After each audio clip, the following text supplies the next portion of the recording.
Today I'm going to show you the ultimate two-step sequence to increase the range of motion in your calves.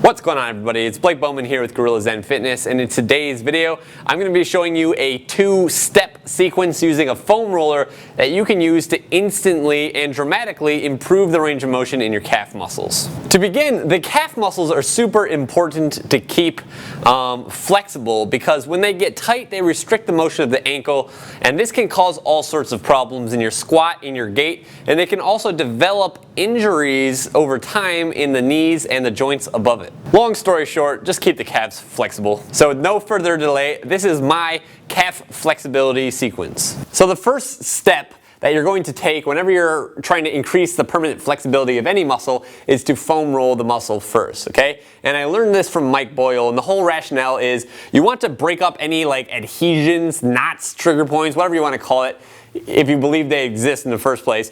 You want to break those up in the muscles first prior to stretching them, because think of them like knots in a rope, okay?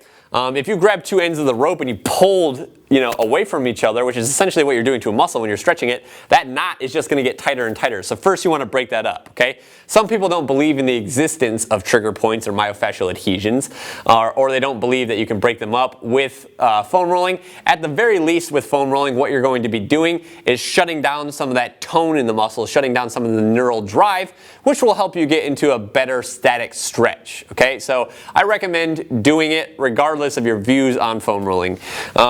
But really, I've showed this in the past. Foam rolling the calves, very simple.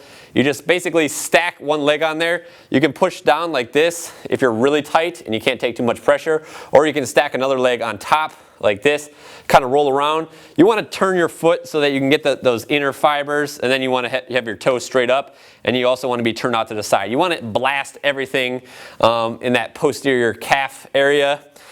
Spend about like a minute doing this on each leg, okay?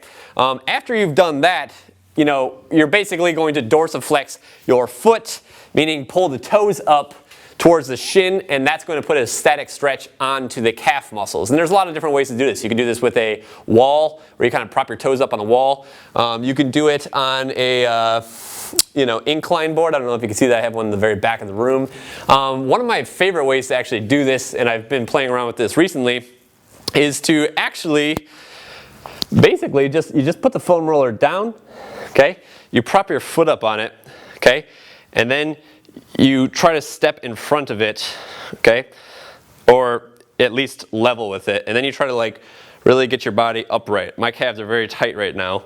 Usually I have something to hold on to. I recommend you do this with something to hold on to, because this is very challenging to hold my balance right now.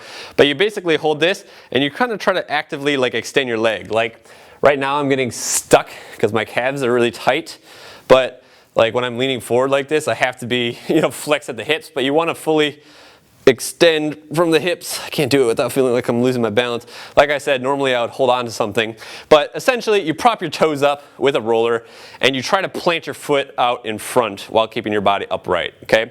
The tighter you are, the harder it's going to be to get your foot out there. But that's really how you do it. You spend about a minute doing both of those. Foam roll the calves first, and then do that stretch with the foam roller, both done with the foam roller.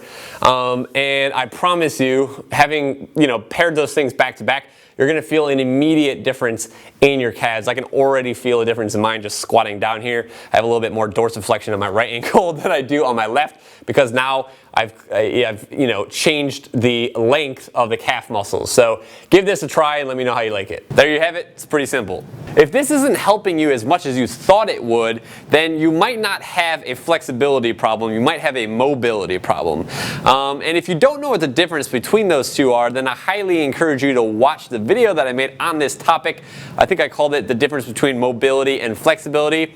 I'll include a link to that in the description down below or in a comment down below so you can watch that. That's pretty much it for today. I really hope that you enjoyed this video. If you did and you're not yet subscribed to my YouTube channel, then go ahead and do that right over this way.